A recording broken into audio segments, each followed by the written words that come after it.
اصطلاحات حدیث کے حوالے سے یہ لیکچر کا دوسرا حصہ ہے۔ گزشتہ لیکچر میں اصطلاح نمبر 23 میں ایک لفظ حدیث حسن لغیرہ کی تعریف میں ہم سے غلط بولا گیا، وہ یہ تھا کہ حسن لغیرہ میں سوء حفظ یا راوی کا مجہول ہونا یا روایت میں انقطاع سند ہو، جبکہ ہم نے وہاں پہ کہا تھا انقطاع سند نہ ہو، یعنی اگر راوی کے سند میں جو ضعف ہے وہ ضعف اس وجہ راوی میں جو ضعف ہے وہ اس وجہ سے ہو کہ یا تو اس کا حافظہ کمزور ہے یا راوی مجہول ہے یا سند کے اندر انقطاع ہے، اس وجہ سے اگر ضعف ہو اور سندیں متعدد ہوں تو اس حدیث کو ہم حدیث حسن لغیرہ کہیں گے۔ ہاں، اگر راوی کے اندر ضعف کا سبب اس کا فاسق ہونا ہے، اس کا جھوٹا ہونا ہے، تو فاسق اور جھوٹے اگر 1000 بھی مل جائیں، ان کی سندیں متعدد بھی ہو جائیں، تب بھی ایسی روایت کو ہم حسن لغیرہ نہیں کہیں گے۔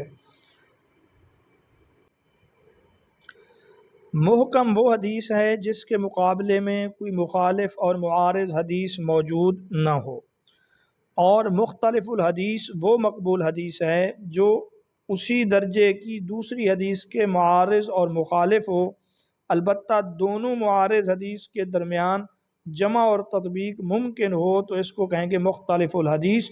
اس کا دوسرا نام مشکل الحدیث بھی ہے۔ ناسخ اور منسوخ ان دو احادیث کو کہیں گے جو باہم متعارض ہوں اور ایک درجے کی ہوں، نیز ان میں تطبیق ممکن نہ ہو، البتہ ایک کا مقدم ہونا اور دوسری کا مؤخر ہونا تاریخ سے یا خود راوی کے بیان سے معلوم ہو جائے تو مقدم کو منسوخ اور مؤخر کو ہم ناسخ کہیں گے۔ راجح اور مرجوح وہ متعارض احادیث جو صحت میں ایک درجہ کی ہوں لیکن نہ تو ان میں تطبیق ممکن ہو، نہ کسی کا مقدم ہونا اور مؤخر ہونا معلوم ہو، البتہ ان میں سے کسی ایک کو ترجیح دینا ممکن ہو، لہٰذا جس کو ترجیح دی جائے اس کو راجح اور جس پر ترجیح دی جائے گی دوسری کو مرجوح کہیں گے۔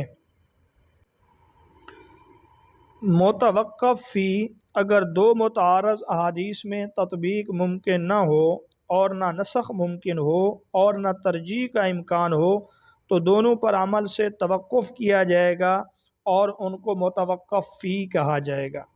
شاذ وہ روایت ہے جس کا راوی بذات خود ثقہ ہو لیکن اپنے سے اوثق اور راجح راوی کی خلاف روایت نقل کرے تو اس کو شاذ کہتے ہیں، یعنی ثقہ اوثق کی مخالفت کرے۔ محفوظ وہ روایت ہے جس کا راوی اوثق ہو مگر اس کی مخالفت کسی ایسے راوی نے کی ہو جو ثقہ ہونے میں اس سے کم تر ہو، دوسرے الفاظ میں آپ شاذ کے مقابل والی حدیث کو محفوظ کہہ سکتے ہیں۔ اور معروف وہ حدیث ہے جس کو ثقہ راوی ضعیف کے خلاف نقل کرے۔ منکر وہ روایت ہے جس کو ضعیف راوی مقبول راوی کے خلاف نقل کرے تو منکر کے مقابلے میں معروف ہے۔ خبر کے ضعیف اور مردود ہونے کے بنیادی اسباب جو ہیں وہ دو ہیں، یا تو یہ ہے کہ راوی کا سقوط یعنی راوی کا گرا ہوا ہونا، اس کو سقط راوی کہتے ہیں، یا طعن راوی یعنی راوی کے اندر عیب کا ہونا۔ پھر سقط کی دو قسمیں ہیں، ایک ہے سقط ظاہر اور ایک ہے سقط خفی۔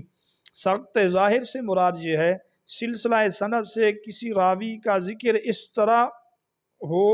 اس طرح معذوف ہو کہ اس راوی کا پتہ لگانا آسان ہو، مشکل نہ ہو۔